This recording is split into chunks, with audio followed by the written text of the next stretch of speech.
గురించి చెప్పేటప్పుడు మాకు స్కూల్ డేస్లో మాస్టర్లు మాట్లాడుతుండేవాళ్ళు వెటకారంగా, నీ పిల్లలు నా పిల్లలు కలిసి మన పిల్లలతో ఆడుకుంటున్నారు అని అంటారు అని. అంటే అక్కడ పెళ్ళికి ఒక లిమిట్ ఏం లేదు, విడాకులకు ఒక లిమిట్ ఏం లేదు, పిల్లలకి ఒక సిస్టమ్ ఏం లేదు.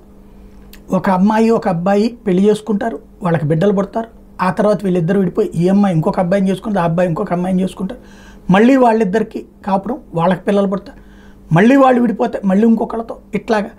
అందుకని నీ పిల్లలు నా పిల్లలు కలిసి మన పిల్లలతో ఆడుకుంటున్నారు అన్నటువంటి పద్ధతి ఒకటి మాట్లాడేవాడు. అదే సంస్కృతి దాదాపు యూరప్ సమాజాన్ని కదిలించిన, అంటే యూరప్ సమాజం మొత్తానికి వ్యాప్తి చెందింది అనేటువంటిది ఉండేది. ఈవెన్ రష్యా కూడా అట్లాంటి పరిస్థితుల్లోనే ఉంది అన్నటువంటి దానికి, రష్యా కూడా యూరోప్ కల్చర్ వైపుకి వెళ్తుంది అన్నటువంటి దశలో తాజాగా రష్యా అధ్యక్షుడు వ్లాదిమిర్ పుతిన్ ఒక కీలకమైన ప్రకటన చేశారు.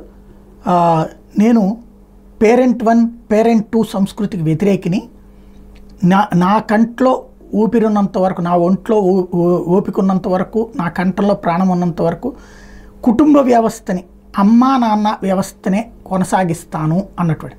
అంటే